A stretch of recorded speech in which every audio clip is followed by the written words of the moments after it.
فاسألوا أهل الذكر إن كنتم لا تعلمون. السلام عليكم ورحمة الله وبركاته. إن الحمد لله نحمده ونستعينه ونستغفره ونعوذ بالله من شرور أنفسنا وسيئات أعمالنا من يهده الله فلا مضل له ومن يضلل فلا هادي له. أشهد أن لا إله إلا الله وحده لا شريك له وأشهد أن محمدا عبده ورسوله صلى الله عليه وعلى آله وأصحابه ومن تبعهم بإحسان إلى يوم الدين. أما بعد. kaum muslimin wal muslimat, akramani wa akramakumullah. Alhamdulillah, kita senantiasa memuji Allah Subhanahu wa ta'ala yang masih memberikan nikmat besar kepada kita semua, yaitu kita masih bisa istiqamah di bulan yang penuh berkah ini untuk menunaikan berbagai ketaatan, berbagai ibadah yang disyariatkan pada bulan ini. Syekhul Islam Ibnu Taimiyah rahimahullahu ta'ala, beliau mengatakan, a'dhamul karamati dawamul istiqamah. Karamah yang paling besar, karamah yang paling besar adalah terus menerus istiqamah. Iya. Banyak orang mengira karamah itu ketika bisa terbang di udara. Karamah itu ketika bisa menutup matahari supaya tidak bersinar, seperti dongeng-dongengnya sebagian Habib, ya, katanya dia tutup matahari, ya, sehingga matahari tidak bersinar. Ya, nanti orang-orang tadi mengatakan lepaskan itu tirainya, baru kemudian Habibnya melepas sehingga muncullah sinar matahari. Itu yang dianggap karamah. Padahal itu kebohongan, ya, dan penipuan. Ya, walaupun banyak dari mereka yang dianggap punya karamah itu tidak sesuai dengan sunnah Nabi, menyelisihi sunnah Nabi sallallahu alaihi wasallam. Maka Syekhul Islam Ibnu Taimiyah mengatakan karamah yang sebenarnya, bahkan ini kata beliau, a'dhamul karamah, karamah yang paling besar. Apa? Ketika seorang hamba bisa terus menerus istiqamah memegang sunnah Nabi sallallahu alaihi wasallam, istiqamah di atas perintah Allah Subhanahu wa ta'ala. Ya, sebab itulah yang diperintahkan. Kata Allah dalam Al-Quran, fastaqim kama umirta. Wahai Muhammad, istiqamahlah engkau sebagaimana yang diperintahkan kepadamu. Iya. Alhamdulillah, sekali lagi ini merupakan nikmat besar dari Allah Tabaraka wa Ta'ala ketika seorang hamba bisa diberikan keistiqomahan di atas ketaatan, di atas kebaikan, di atas ibadah, di atas keimanan, di atas sunnah Nabi sallallahu alaihi wasallam, sampai kemudian Allah wafatkan. Bukan hanya istiqomah di bulan Ramadan saja, setelah selesai Ramadan tidak lagi istiqamah, tapi bagaimana kita istiqamah sampai ajal menjemput kita. Allah Subhanahu wa taala berfirman, ya ayyuhalladzina amanu taqullaha haqqa tuqatih. Wahai orang-orang yang beriman, bertakwalah kalian kepada Allah dengan sebenar-benar takwa, wala tamutunna illa wa antum muslimun.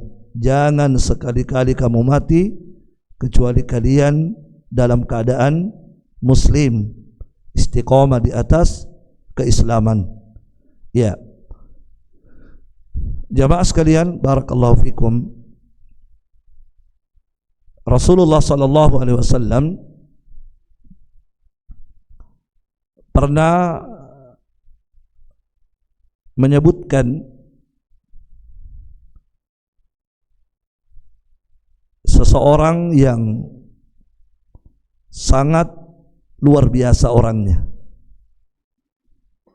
Nabi sebutkan namanya Nabi sebut. Ya, bukan hanya namanya, nama bapaknya pun disebut. Kemudian Nabi sebutkan identitasnya, ini orang. Dia alamatnya dari mana, tinggalnya di mana. Nabi sebutkan itu, identitas alamatnya, berasal dari mana. Bahkan Nabi juga menyebutkan fisiknya, seperti apa fisiknya. Bahkan Nabi juga menyebutkan kemuliaan dan keutamaannya. Masya Allah. Sosok manusia yang sangat luar biasa. Nabi menyebutkan namanya, alamatnya, ciri fisiknya, kemudian kemuliaan dan keutamaannya. Nabi sebutkan di depannya para sahabat, di depannya Abu Bakar, di depannya Umar, di depannya Utsman, di depannya Ali, di depannya manusia-manusia terbaik. Sebab tidak ada manusia yang terbaik dari umat Nabi Muhammad kecuali sahabat. Khairun nasi qarni. Sebaik-baik manusia adalah manusia yang ada pada zamanku. Nabi sebutkan itu. Tetapi yang anehnya, yang mengherankan adalah Nabi tidak pernah ketemu orangnya. Dan Nabi tidak pernah melihat orangnya walaupun satu kali. Itu yang mengherankan sekali. Kok bisa Nabi menyebut namanya, nama bapaknya, alamatnya di mana? Nabi menyebutkan fisiknya, sementara Nabi tidak pernah bertemu walaupun sekali. Bahkan Nabi tidak pernah melihatnya walaupun sekali. Ya. Dan di masa dulu tidak ada video, tidak ada live streaming yang bisa dilihat, oh ini orangnya, ya kan? Iya. Nah, ini yang mengherankan jamaah sekalian. Kok bisa Rasulullah sampai tahu? Iya. Pertanyaannya, kenapa Nabi tahu? Dari mana Nabi tahu? Dan siapa yang memberitahukan kepada Nabi? Dari mana Nabi tahu? Siapa yang memberitahu Nabi?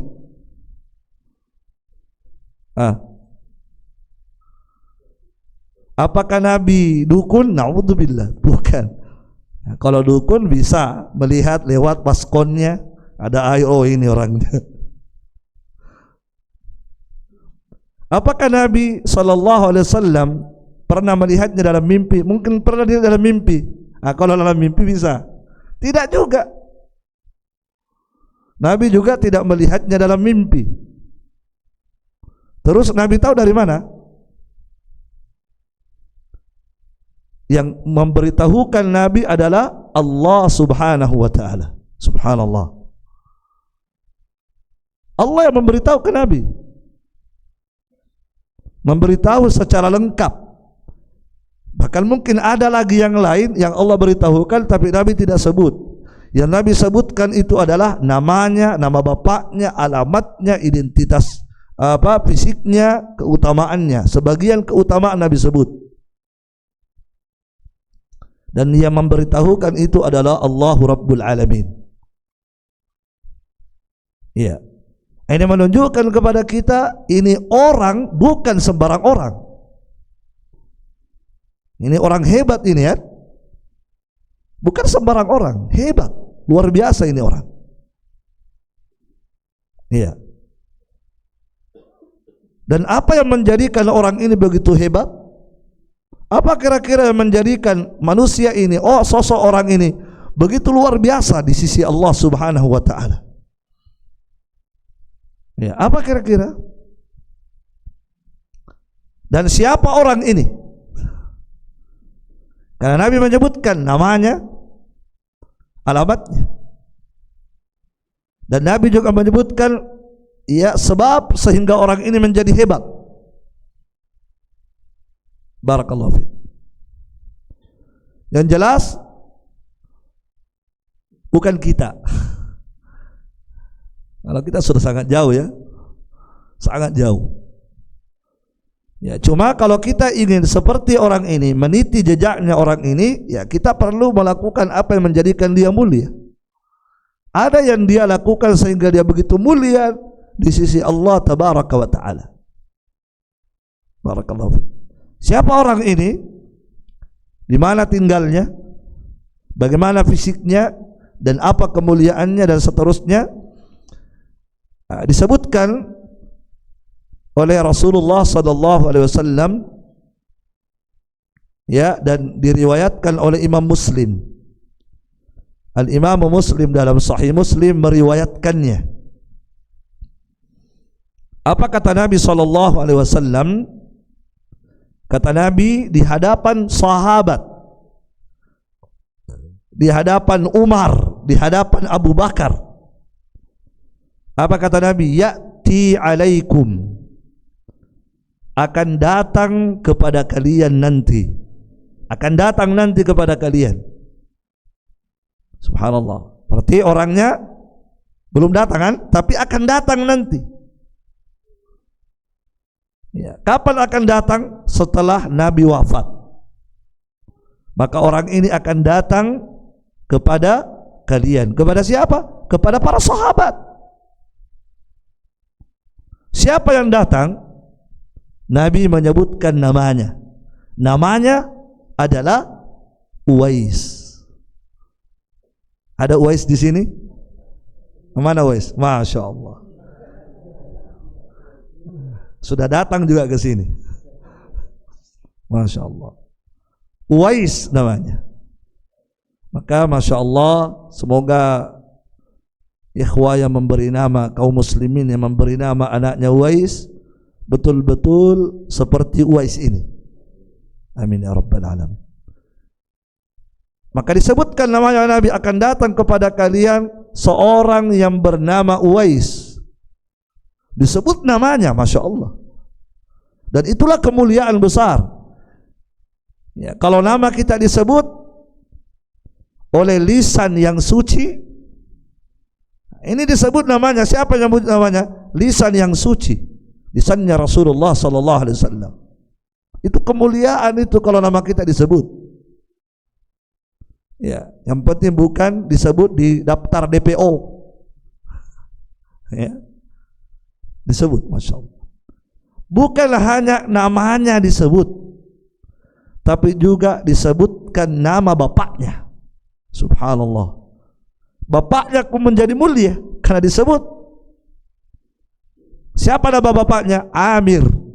Uwais ibnu Amir. Uwais anaknya Amir. Uwais ibnu Amir. Kemudian Nabi menyebutkan lebih detail lagi, kata Nabi, ma'a amdadi ahli Yaman. Orang ini yang bernama Uwais ibnu Amir, dia akan datang kepada kalian bersama dengan rombongan pedagang dari Yaman. Masya Allah, lengkap sekali. Nanti dia datang bersama siapa? Bersama rombongan pedagang dari Yaman. Ya, Masya Allah. Apakah ini pedagang? Tidak, bukan pedagang, nebeng. Dia bukan pedagang, tapi dia nebeng. Supaya aman dalam perjalanan, biasanya orang rombongan karena banyak pencuri di jalan dulu. Maka dia ikut bersama rombongan pedagang Yaman. Barakallahu fiik. Masya Allah. Ya. Kemudian Nabi mengatakan min murad. Min murad. Dia berasal dari kabilah Murad. Nah ini tadi disebutkan. Dia berasal dari kabilah Murad. Kabilah Murad salah satu kabilah yang ada di Yaman. Berarti orang ini asli orang Yaman. Dan dia dari kabilah Murad, kabilah yang ada di Yaman. Masya Allah. Ya. Barakallahu fiik. Kemudian Nabi berkata, kana lahu baras.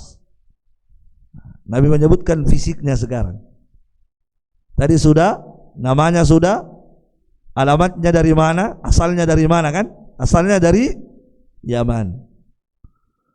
Ya, berarti bukan dari Makassar ya. Ya. Semoga Uwais yang ada di Makassar bisa seperti beliau, Uwais ibnu Amir. Barakallahu fikum. Kata Nabi, kana lahu baras. Orang ini dulunya punya riwayat penyakit. Ada riwayat penyakitnya. Penyakit apa? Baras.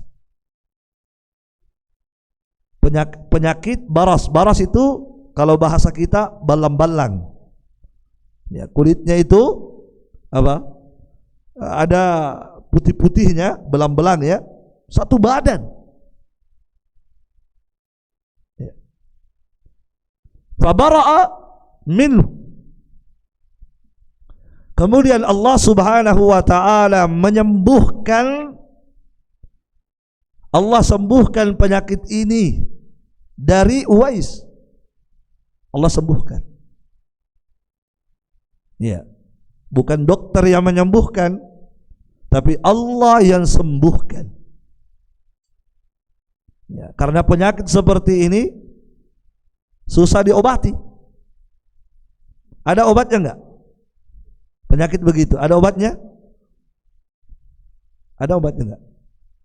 Baras, penyakit itu balang-balang, ada obatnya atau tidak? Ada obatnya. Semua penyakit yang Allah turunkan itu ada obatnya itu. Tidak ada yang tidak ada obatnya, semua ada. Cuma ada yang sudah diketahui, ada yang belum diketahui. Ya. Kata Nabi SAW, lam yanzilillahu da'an illa anzala shifa. Tidaklah Allah menurunkan penyakit kecuali Allah juga menurunkan obatnya. Semua penyakit ada obatnya. Jahila man jahila wa alima man alima. Kata Nabi, ya, orang yang belum tahu tidak tahu, orang yang sudah tahu sudah tahu. Kadang sudah diketahui, kadang belum diketahui. Seperti dulu corona kan, begitu muncul pusing orang, apa obatnya ini? Lama kelamaan, oh ternyata obatnya ini. Sampai banyak-banyak orang bilang, ada obatnya minyak kayu putih, minyak apa? Ya, semua orang menebak-nebak. Oh, saya kemarin pakai minyak kayu putih sembuh. Akhirnya orang menebak. Tapi yang jelas semua penyakit ada obatnya. Tidak ada. Semua ada. Kadang cepat diketahui, kadang lambat diketahui. Nah, al-baras ini termasuk penyakit. Ya kan? Yang kemudian, wallahu alam, mungkin sampai sekarang gimana? Ada obatnya enggak? Ya. Jamaah sekalian, maka Nabi mengatakan Allah yang sembuhkan itu penyakitnya. Allah yang sembuhkan itu penyakit. Disembuhkan total. Satu badan disembuhkan illa maudhi'a dirham, kecuali ada yang Allah sisakan. Ada sedikit yang Allah sisakan, Allah tidak hilangkan itu. Sekecil uang koin, sekecil koin, sedikit. Ya. Kenapa Allah sisakan? Kenapa Allah tidak sembuhkan semua? Bisa Allah sembuhkan semua. Tapi kenapa Allah tidak sembuhkan? Kenapa Allah sisakan? Untuk mengingatkan kepada Uwais bahwa Anda pernah mendapatkan nikmat besar. Jangan lupakan itu nikmat.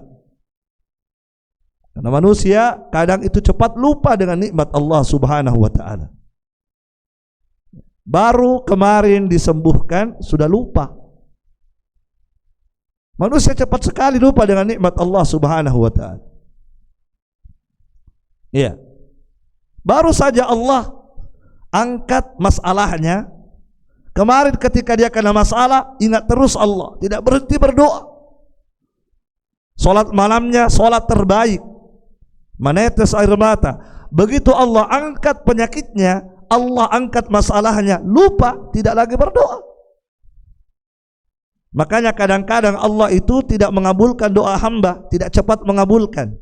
Karena tahu kalau ini orang sudah dikabulkan doanya, berhenti berdoa. Kadang-kadang Allah tunda pengabulan doa itu. Apalagi kalau doanya bagus, disertai tetesan air mata, Allah paling suka dengan doa-doa yang seperti itu. Maka Allah kadang menunda itu doa. Ya. Nah, itulah manusia kadang-kadang kalau sudah diangkat dari masalahnya, dia lupa kepada Allah Subhanahu wa taala. Maka Nabi SAW Allah menyisakan sekecil koin tadi supaya dia teringat akan besarnya nikmat Allah Subhanahu wa taala. Nah, seperti ada tiga itu yang pernah diuji kan, yang botak kepalanya, yang tidak ada rambut sedikit pun di kepalanya, yang buta, ya kan? Ya, setelah Allah hilangkan lupa diri. Nah, na'udzubillah, ini yang kita khawatirkan pada diri kita. Saat kita terlepas dari masalah, kita menjadi lupa dengan Allah Subhanahu wa ta'ala. Padahal harusnya ketika kita dalam keadaan lapang, dalam keadaan sejahtera, harus banyak-banyak ingat kepada Allah Subhanahu wa ta'ala, supaya nanti ketika kita kena masalah, Allah juga mengingat kita. Ta'arraf ilallahi fir raha ya'rifka fisyiddah. Kata Nabi, ingatlah Allah ketika engkau dalam keadaan lapang, niscaya Allah akan mengingatmu ketika engkau susah. Ya jamaah sekalian, kenapa Allah Subhanahu wa taala sembuhkan penyakitnya? Ini penyakit tidak sembarang penyakit dan tidak sembarang disembuhkan. Tapi Allah sembuhkan. Allah angkat kesulitan yang ada pada Uwais bin Amir Al-Qarni rahimahullah. Kenapa Allah angkat masalah hidupnya? Kenapa Allah angkat problemnya? Nanti kita sebutkan rahasianya apa itu. Kemudian berikutnya Nabi lanjut, ya. Kata Nabi, lahu ummun. Ini orang punya ibu, ada ibunya. Huwa biha birrun, dan ini orang sangat berbakti kepada ibunya. Luar biasa baktinya kepada ibunya. Kata Nabi. Sampai Nabi menyebutkan dia punya ibu. Bayangkan itu. Siapa yang memberitahu Nabi kalau bukan Allah? Allah yang beritahu. Ini orang punya ibu dan dia sangat memperhatikan ibunya, sangat berbakti kepada ibunya. Luar biasa baktinya. Kemudian Nabi mengatakan, Nabi menyebutkan kemuliaannya, keutamaan orang ini. Apa kata Nabi? Lau aqsama 'ala Allah la abarrah. Jika dia berdoa kepada Allah, jika ini orang berdoa kepada Allah, maka pasti Allah akan kabulkan doanya. Setiap dia berdoa, Allah tidak pernah tolak doanya, selalu Allah ijabah. Luar biasa. Ya. Jamaah sekalian, kalau Uwais ini ada di masa kita, gimana? Penuh itu rumahnya, datang semua orang bawa anu, doakan anakku. Kalau Uwais ada di masa kita sekarang ini dan orang mengenal ini orang mustajab, doa-doanya, luar biasa. Ya. Mungkin para dukun tutup semua. beramai-ramai orang mendatanginya, meminta berkahnya, meminta doanya dan seterusnya. Sekarang saja orang yang tidak jelas saja didatangi minta doanya. Orang yang tidak jelas, tolong doakan anakku. Baru orang ini tidak pernah sholat. Ya. Barakallahu fiik. Ini kemuliaan Uwais bin Amir. Kemudian Nabi berkata, kalau engkau bertemu dengannya, minta didoakan. Bahaya, Masya Allah itu. Nabi ucapkan ini kepada sahabat. Nabi berkata kepada sahabatnya, kalian wahai sahabat-sahabat Nabi, kalau ketemu orang ini, minta kepadanya agar dia mendoakanmu. Coba bayangkan sekelas sahabat, ya, sekelas sahabat, sekelas Abu Bakar ini, Abu Bakar, Umar, Utsman, Ali. Apa kata Nabi? Kalau engkau wahai Umar ketemu dengan dia, minta supaya dia mendoakan. Subhanallah, menunjukkan hebatnya ini orang loh. Masya Allah. Bukan minta kepadanya supaya, ya, minta kamu didoakan. Itu namanya tawassul namanya. Ini tawassul yang syar'i, yang benar. Karena masih hidup dan minta didoakan boleh. Tapi kalau sudah mati tidak boleh. Itu tawassul yang bid'ah atau tawassul syirik. Bisa bid'ah, bisa syirik. Barakallahu fiik. Selesailah, ya, berita dari Nabi tentang Uwais. Setelah Nabi menyebutkan itu kepada para sahabat, maka sahabat selalu menantinya. Sudah selesai, maka sahabat selalu menunggu rombongan pedagang dari Yaman. Asal ada rombongan pedagang didatangi, ditanya, ada Uwais? Ya. Tidak ketinggalan Umar bin Khattab. Umar bin Khattab paling semangat sudah. Wah, sudah ini. Luar biasa ini. Dan memang Umar dikenal dengan semangat dalam kebaikan. Umar, para sahabat, bukan hanya Umar, semua sahabat dikenal dengan kebaikan dan bersemangat dengan kebaikan. Suatu ketika Umar bin Khattab menunggu dan bersabar menunggu. Ada lagi, ditanya ada? Oh, tidak ada. Datang lagi rombongan pedagang, ditanya lagi ada? Tidak ada. Akhirnya apa yang dinanti telah datang. Datanglah rombongan pedagang dari Yaman. Maka Umar bersegera dengan penuh semangat mendatangi rombongan tersebut, bertanya, afikum Uwais bin Amir? Apakah di tengah-tengah kalian ada orang yang bernama Uwais bin Amir? Maka Uwais memunculkan dirinya, saya orangnya. Oh, ternyata begini ya orangnya. Ya kan? Oh, ternyata. Mungkin orang berpikir, Masya Allah, mungkin dia kayak, kalau gambarannya orang sekarang, Mas Surubeng, Mas Tongka. Ya, mungkin, wah, gambaran wali kan. Ternyata biasa saja. Biasa saja. Tidak ada yang begitu istimewa dari fisik. Biasa. Ya. Tetapi jamaah sekalian, walaupun fisiknya biasa, tetapi dia sangat mulia. Karena kemuliaan seseorang di sisi Allah kan bukan fisik. Kemuliaan seseorang di sisi Allah bukan jabatan, bukan harta, bukan keturunan, bukan semata-mata dia keturunan ini dia menjadi mulia. Tidak, bukan itu semata-mata. Bukan karena banyaknya harta, jabatan yang tinggi, bukan. Apa yang menjadikan seorang mulia? Ketakwaannya kepada Allah Subhanahu wa taala. Amalannya, hatinya.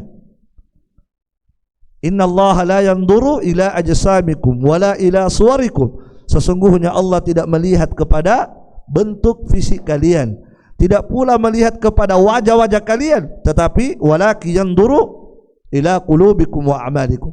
Tetapi yang Allah lihat adalah hati kalian dan amalan kalian. Bagaimana amalmu dan bagaimana hatimu. Ini dua ya. Amal perbuatan Anda dan hatinya Anda bagaimana. Maka ini perhatikan dua ini, hati perhatikan, amalan perhatikan. Jangan hanya memperhatikan satu, memperhatikan hati baru amal tidak. Atau sebaliknya, amalnya diperhatikan, hatinya dikotori. Yang Allah lihat hati dan amalan.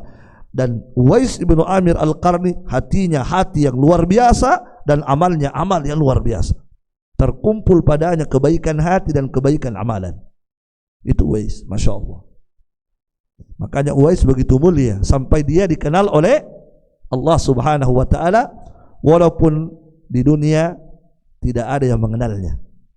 Sahabat tidak ada yang tahu. Dari mana mereka tahu? Nabi yang memberitahu. Bahkan rombongan-rombongan pedagang saja tidak tahu. Seandainya mereka tahu, mereka sudah tabarruk. Ya kan begitu. Seandainya Uwais ibnu Amir Al-Qarni dikenal, maka tentu sudah dipanggil pada pedagang berkata, ayo ini ada orang hebat ya. Gak ada yang kenal. Tapi dia dikenal oleh Allah, dikenal oleh penduduk langit. Ya, barakallahu. Maka ketika Umar bertanya, ada Uwais? Maka Uwais berkata, saya orangnya. Maka Umar bin Khattab kemudian menginterogasi untuk memastikan jangan sampai salah orang. Betul kamu Uwais? Iya. Anaknya Amir? Iya. Betul kamu dari Murad? Iya. Betul kamu punya riwayat penyakit kemudian Allah sisakan sekecil koin? Iya. Ini dia. Diperlihatkan. Betul kamu punya ibu? Iya. Masya Allah. Maka Umar berkata, kamulah yang dimaksud oleh Nabi. Kemudian beliau sebutkan Nabi pernah bilang begini. Itu tadi yang saya sampaikan. Ya'ti fikum, ya'ti alaikum. Ya. Maka jamaah sekalian, apa kata Umar? Tolong doakan saya. Nah, Nabi sudah berpesan, kalau bertemu dengan orangnya minta didoakan. Maka tolong doakan saya. Apa? Doakan agar Allah mengampuni dosaku. Tolong doakan saya agar Allah mengampuni dosaku. Maka Uwais ibnu Amir pun mendoakan Umar agar Allah mengampuni dosa beliau. Setelah itu Uwais pergi. Ditawari oleh Umar, ditawari fasilitas, dia tolak, enggak. Semuanya ditolak oleh Uwais ibnu Amir Al-Qarni. Masya Allah, luar biasa. Barakallahu fikum. Ya, kalau orang sekarang kalau butuh berkah dari saya, bawa air aqua, ya, kemudian bawa pepala api. Dia sudah siapkan itu kantong warna merah. Kemudian dia keluarkan kiswah Ka'bah. Ini kiswah Ka'bah. Ayo, siapa yang mau dapat berkah bawa sini cium ini. Tapi dengan syarat satu kali cium 1 lembar amplop.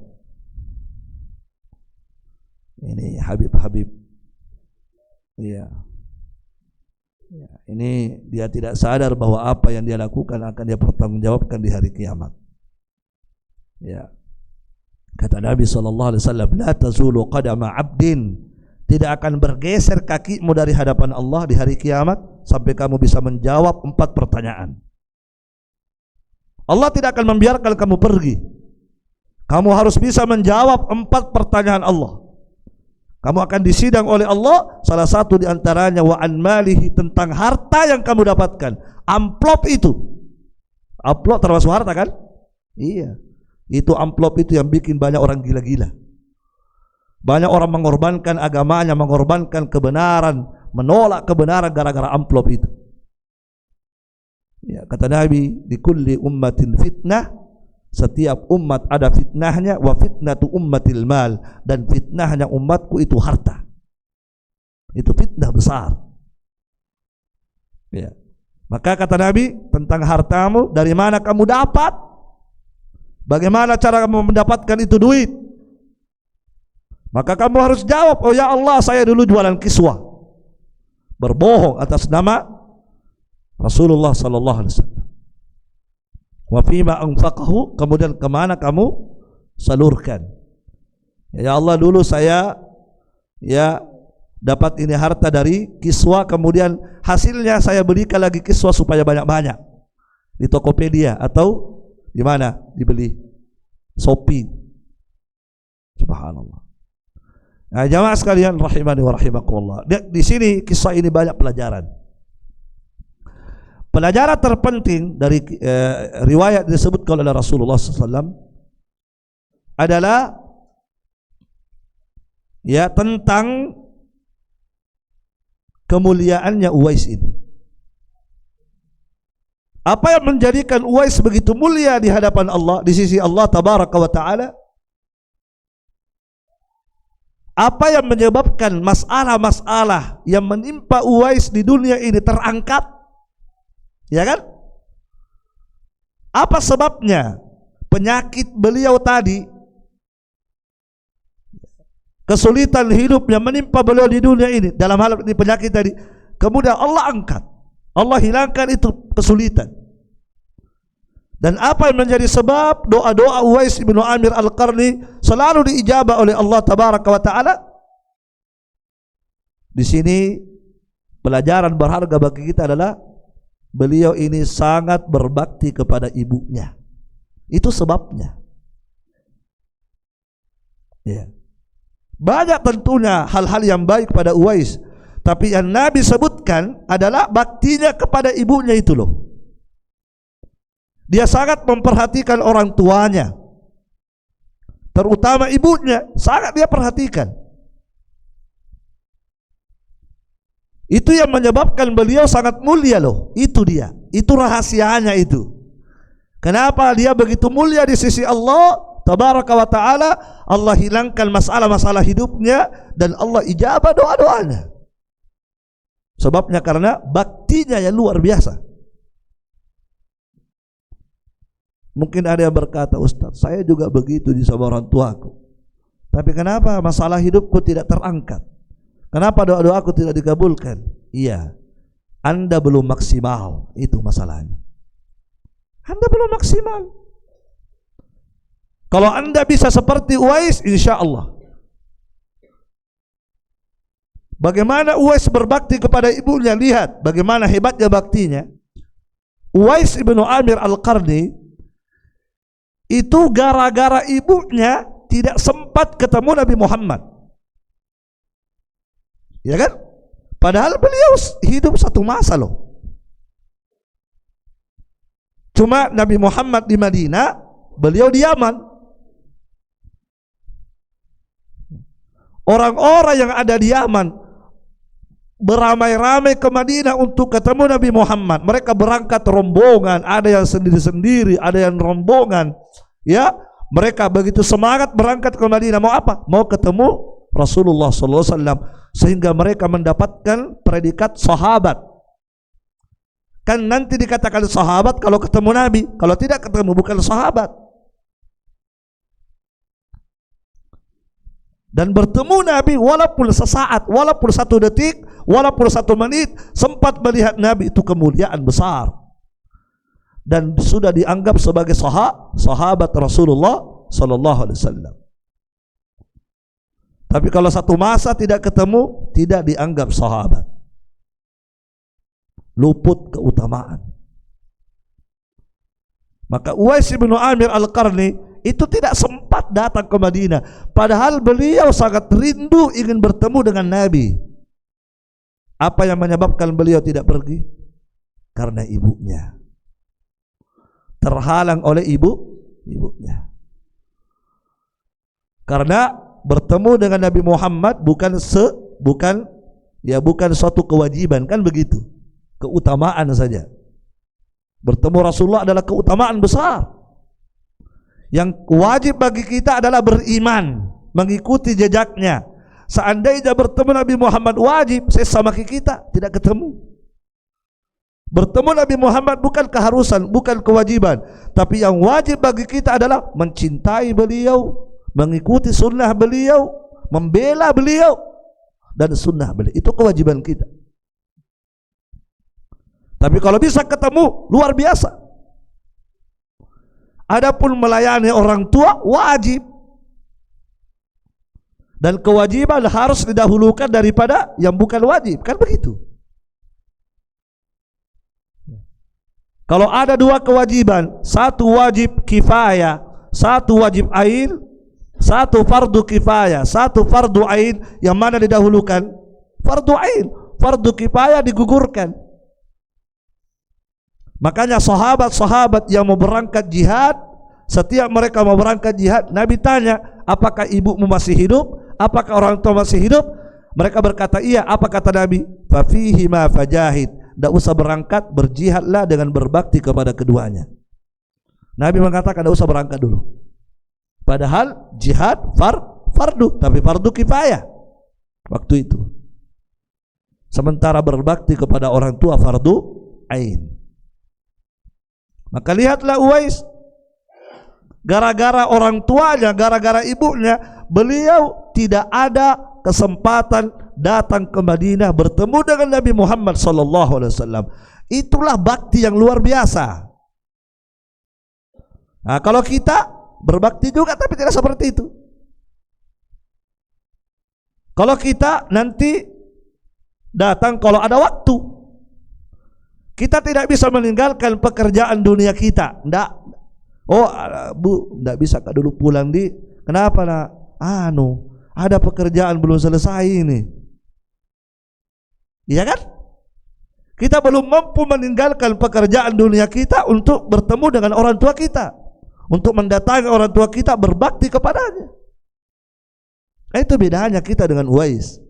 Kalau Uwais, dia tinggalkan kesenangannya, ada sesuatu yang sangat dia rindukan ketemu Nabi, tapi dia tinggalkan itu, dia pendam itu demi baktinya kepada orang tua.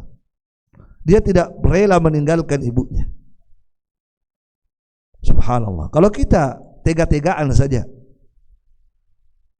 iya, kita berbakti juga,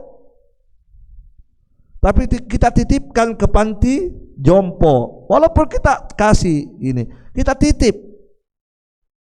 Kenapa? Karena ada kesibukan saya, mengganggu aktivitas di rumah,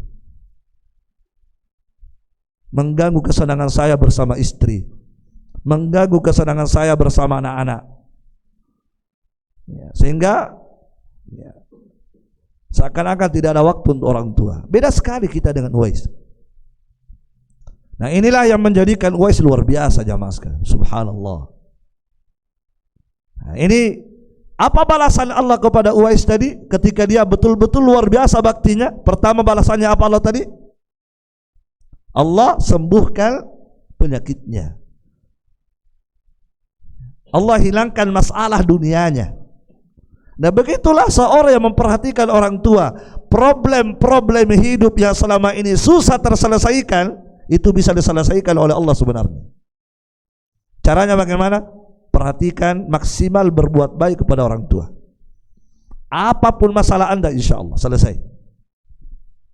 Apa kata Allah dalam Al-Quran? Wa may yattaqillaha yaj'al lahu makhraja. Siapa yang bertakwa kepada Allah, maka Allah akan memberikan jalan keluar dari seluruh problem hidupnya. Dikasih jalan keluar oleh Allah dan diberi rezeki yang tidak disangka-sangka datangnya. Dengan bertakwa kepada Allah dan berbakti kepada orang tua sehebat-hebat takwa. Takwa itu kan bukan hanya sholat. Takwa bukan hanya puasa. Takwa bukan hanya baca Al-Quran. Di antara takwa, bahkan takwa yang terhebat adalah berbakti kepada orang tua. Itu takwa itu. Bahkan Abdullah bin Abbas mengatakan, la a'lamu amalan aqraba ila Allah min birril walidah. Kata Ibnu Abbas, saya tidak mengetahui dalam Islam ada sebuah ibadah, ada sebuah amal soleh, ada sebuah ketaatan yang lebih mendekatkan diri kepada Allah daripada berbakti kepada orang tua. Semua ibadah mendekatkan diri kita kepada Allah. Salat mendekatkan diri kepada Allah. Tetapi Ibnu Abbas mengatakan tidak ada amalan dalam Islam yang lebih mendekatkan diri lagi. Paling cepat mendekatkan diri kita kepada Allah daripada berbakti kepada orang tua. Siapa yang jauh dari Allah dan ingin cepat dekat, ini perhatikan orang tua. Nah, cuma sayangnya kita kadang-kadang lebih memperhatikan sholat. Betul, sholat itu takwa loh. Lebih perhatian kepada puasa. Betul, harus kita perhatikan. Tapi orang tua lebih harus diperhatikan juga. Iya. Maka ini satu ya, orang yang selalu memperhatikan orang tuanya, maka apalagi ibunya, maksimal dia berbuat baik, berbakti, maka Allah akan selamatkan dia dari segala problem hidupnya di dunia. Ada orang yang terkurung dalam gua kan? Biasa dengar kan? Terkurung dalam gua. Tidak ada jalan keluar kecuali mereka berdoa kepada Allah. Tidak ada orang yang bisa menyelamatkan mereka. Tertutup dalam gua. Mereka sudah berusaha menggeser itu batu, tidak bisa digeser. Maka apa yang mereka lakukan? Mereka berdoa kepada Allah, bertawassul dengan amal solehnya. Salah satu dari mereka berdoa bertawassul dengan apanya? Dengan baktinya kepada orang tuanya. Ketika dia berdoa menyebut itu baktinya kepada orang tuanya, apa yang terjadi? Batu bergeser. Masya Allah, batu bergeser. Siapa yang menggesernya? Bukan pakai remote, tapi Allah yang menggeser itu batu. Subhanallah. Coba lihat. Dan kita di dunia ini banyak masalah, banyak problem yang kadang-kadang orang menjadi stres karena tidak ada solusi. Maka salah satu solusi supaya kita terlepas dari problem hidup adalah orang tua. Perhatikan itu orang tua. Kita yang selama ini merasa kenapa kok masalah saya tidak ada jalan keluar ini. Coba perhatikan, barangkali Anda acuh tak acuh pada orang tua. Bahkan boleh jadi Anda pernah durhaka sama orang tua. Kapan kita durhaka sama orang tua, celaka hidup kita. Celaka hidup kita itu. Celaka hidup kita. Kata Nabi, ya, babani muajjalani uqubatuhuma fid dunya. Ada dua pintu dosa yang segera dibalas di dunia oleh Allah. Segera dibalas oleh Allah di dunia dan juga ada balasan di akhirat. Salah satu dari dua pintu dosa itu adalah al-uquq, durhaka kepada orang tua. Tidak perhatian dengan orang tua. Itu durhaka itu. Ketika Anda tidak memperhatikan orang tua. Orang tua menelpon, tidak diangkat. Dibiarkan saja, panggilan tak terjawab. Tidak dijawab betul. Itu tidak layak bagi kita. Kalau orang tua menelpon, ya sudah, angkat. Kecuali sholat, kan begitu. Kadang-kadang kalau kita lihat, ibuku menelpon, biarkan, lagi ada kerjaan, sebentar. Tidak, jangan angkat dulu. Sampaikan kepadanya, saya lagi bu, sebentar saya telepon balik. Kalau kita sholat saja, kalau Anda sholat saja dipanggil sama orang tua, Anda harus batalkan sholat Anda kalau sholat sunnah, kan begitu. Tidak boleh dengan alasan saya sholat. Tidak, batalkan sholat sunnah Anda, baru datangi panggilan orang tua. Itu yang harus. Sementara ibadah saja kalau orang tua memanggil, kita harus datangi kan. Apalagi bukan sedang ibadah. Anda hanya dalam aktivitas dunia. Dan telepon termasuk panggilan namanya, kan begitu. Sama dengan panggilan langsung. Kita dapati ulama-ulama kita, kadang-kadang ketika mereka taklim, mereka menyampaikan ilmu, ibunya menelpon, mereka hentikan taklimnya. Mereka angkat. Kalau teman bisnis yang menelpon, matikan saja. Tidak usah, cuekin aja dulu. Ini tidak. Kalau teman bisnis yang telepon, Assalamualaikum, ini ada proyek ini. Tapi kalau ibu yang menelpon, paling minta lagi transferan. Betapa tega Anda. Ini anak tega betul. Ya, tidak ada rasa belas kasihan dalam hatinya ini anak. Barakallahu fiik. Jamaah sekalian, barakallahu fiik. Yang kedua, lihat akibat dari berbakti kepada orang tua. Doa-doa mustajab. Tergantung bagaimana tingkat bakti kita. Semakin hebat bakti kita, semakin hebat doa-doa kita dikabulkan. Ya. Maka doa termasuk sebab-sebab mustajabnya doa. Berbakti kepada orang tua sebab-sebab mustajabnya doa. Ya. Barakallahu fiik. Ini faedah yang bisa kita petik. Kemudian yang terakhir jamaah sekalian, faedah yang terakhir, dan ini faedah yang sangat bagus juga. Barakallahu fiik. Ya, ketawaduan para sahabat, coba lihat tawaduknya para sahabat ya. Umar minta apa? Minta didoakan, tolong doakan saya. Tawaduk namanya itu. Tidak kemudian berkata saya doakan karena saya lebih baik.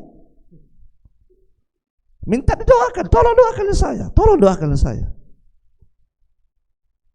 Karena kita tidak pernah tahu, ya barangkali dialah yang mustajab doanya.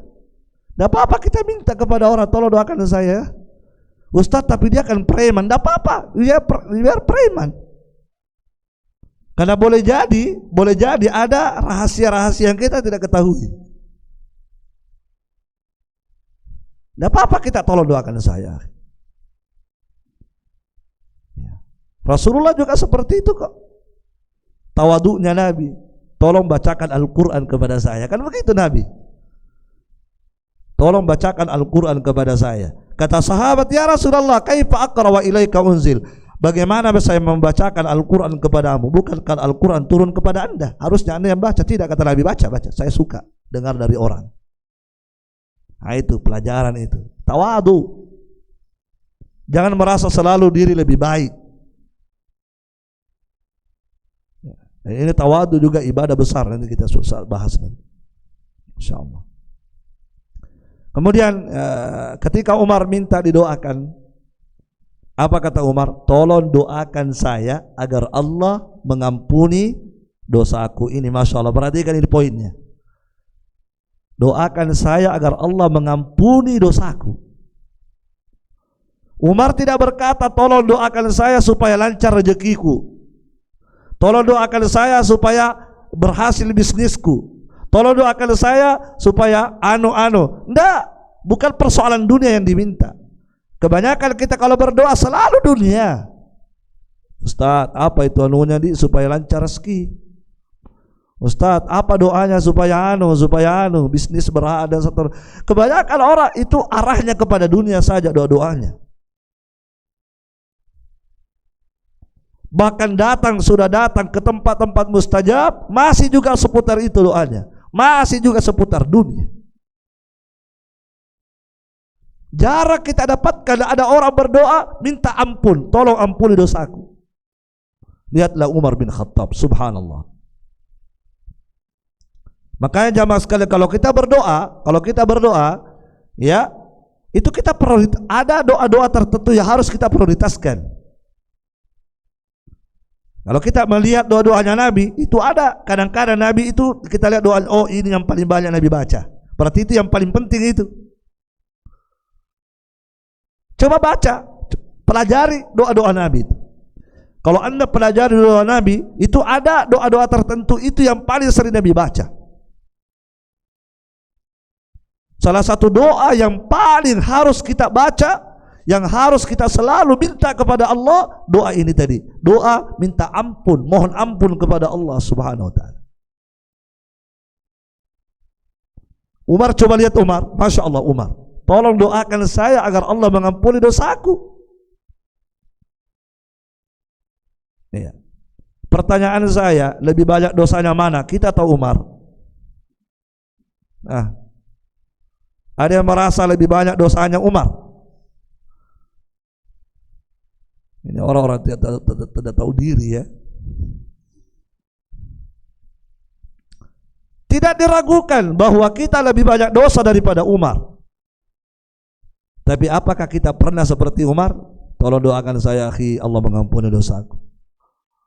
Jarang sekali kita meminta seperti itu, jarang. Yang ada akhi, tolong doakan kadi supaya cepat dapat jodoh. Tidak apa-apa juga sih. Tapi jarang sekali kita, ya Allah ya akhi, wah Ustaz, tolong doakan saya ya. Wahai Syekh, tolong doakan agar Allah ampuni dosaku. Ya. Padahal jamaah sekalian, kalau kita perhatikan doa-doa Itu kebanyakan doa itu minta ampun. Coba antum lihat doa-doa itu. Kebanyakan minta ampun kepada Allah Subhanahu wa taala. Setelah kita bermajelis ilmu, kita tutup dengan apa? Doa kafaratul majelis. Apa doanya? Subhanakallahumma bihamdik asyhadu an la ilaha illa anta astaghfiruka. Doa apa itu? Minta ampun, istighfar. Subhanallah. Abu Bakar As-Siddiq minta ke Nabi, ya Rasulullah, allimni du'aan ad'u bihi fi salati. Ya Rasulullah, tolong ajarkan kepadaku sebuah doa yang saya bisa baca ketika solat. Abu Bakar minta ke Nabi, yang saya bisa baca ketika solat. Maka Nabi mengajarkan kepada Abu Bakar doa. Doa apa yang Nabi ajarkan kepada Abu Bakar? Doa apa itu? Ada yang tahu? Kata Abu Bakar, saya baca setiap solat. Dan doa di waktu solat luar biasa kan? Maka Nabi mengajarkan, bacalah doa ini. Doa apa? Allahumma inni dhalamtu nafsi dhulman katsira wa la yaghfiru dhunuba illa anta faghfirli. Lihat doanya Abu Bakar, faghfirli. Maka ya Allah, berikanlah ampunan untukku. Faghfirli maghfiratan min indik warhamni innaka antal ghafurur rahim. Inilah doa yang Nabi ajarkan kepada Abu Bakar, yang disyariatkan dibaca setiap solat. Jadi setiap kita solat, ya, terutama di waktu-waktu mustajab, sujud, kemudian mau salam, dibaca Allahumma inni dhalamtu nafsi dhulman katsira. Ya Allah, sesungguhnya saya ini telah banyak melakukan maksiat, sudah banyak menzalimi diriku sendiri dengan dosa. Ya Allah, faghfirli, maka ya Allah tolonglah maafkan aku, ampunilah aku. Ampunan dari sisimu, warhamni, sayangilah aku, rahmatilah aku, sebab engkau lah yang maha pengampun lagi maha penyayang. Masya Allah. Aisyah pernah datang ke Nabi, ya Rasulullah, kalau saya tahu ini malam Lailatul Qadar, apa yang saya baca? Apa doa saya kepada Allah kalau saya tahu ini malam Lailatul Qadar? Kita tahu Lailatul Qadar luar biasa. Apa yang Nabi katakan? Bacalah Allahumma innaka afuwun tuhibbul afwa fa'fu anni. Lagi-lagi minta ampun. Di waktu-waktu hebat ini loh, di waktu sholat, di waktu ini minta ampun. Coba menunjukkan pentingnya doa minta ampun kepada Allah. Kalau anda selesai sholat, tadi dalam sholat sudah minta ampun ini, Allahumma inni dhalamtu nafsi dhulman katsira. Setelah salam baru saja minta ampun tadi. Setelah salam bilang apa lagi? Astagfirullah, minta ampun lagi. Menunjukkan bahwa dalam hidup kita paling penting itu doa minta ampun, itu paling penting itu. Sebab jamaah sekalian, tidak ada gunanya kita kaya, tidak ada gunanya lancar rezeki, tidak ada gunanya anda dapat jodoh, tidak ada gunanya dapat kebaikan-kebaikan dunia kalau Allah tidak mengampuni dosa kita. Tidak ada gunanya semuanya. Tidak ada gunanya semuanya kalau Allah tidak mengampuni dosa kita. Oleh karena itu, perhatikan doanya Nabi Adam. Apa doanya Nabi Adam? Doanya Nabi Nuh, doanya para nabi. Rabbana zalamna anfusana wa illam taghfir lana wa tarhamna lanakunanna minal khasirin. Coba lihat. Ya Allah, Rabbana zalamna anfusana. Wahai Tuhan kami telah menzalimi diri kami. Kami ini sudah menzalimi diri kami sendiri. Karena kalau kita bermaksiat sama dengan menzalimi diri itu. Wa illa Rabbana zalamna anfusana wa illam taghfir lana. Ya Allah, jika engkau tidak mengampuni kami dan jika engkau tidak merahmati kami, maka sungguh pasti betul-betul orang yang merugi. Ya, kerugian besar hamba-hamba yang tidak diampuni dosanya oleh Allah Subhanahu wa taala. Makanya malaikat Jibril mendoakan dan diaminkan oleh Nabi. Ya kan? Siapa yang didoakan Jibril? Orang yang mendapati Ramadan, setelah selesai Ramadan dosanya tidak diampuni oleh Allah Subhanahu wa taala. Maka ikhwani fillah azzakumullah, kalau kita berdoa minta kepada Allah, ya paling banyak porsi doa kita adalah istighfar, mohon ampun kepada Allah Subhanahu wa taala. Bahkan ada namanya sayyidul istighfar. Allahumma anta rabbi la ilaha illa anta khalaqtani wa ana 'abduka wa ana 'ala ahdika wa wa'dika mastata'tu a'udzu bika min syarri ma sana'tu abu'u laka bi ni'matika 'alayya wa abu'u bi dhanbi faghfirli. Bahkan disebut sayyidul istighfar. Barakallahu fiikum. Jamaah sekalian rahimani wa rahimakumullah, sudah habis waktu ya. Baik, mungkin sampai di sini. Subhanakallahumma bihamdik, asyhadu an la ilaha illa anta, astaghfiruka wa atubu ilaik. Assalamualaikum warahmatullahi wabarakatuh.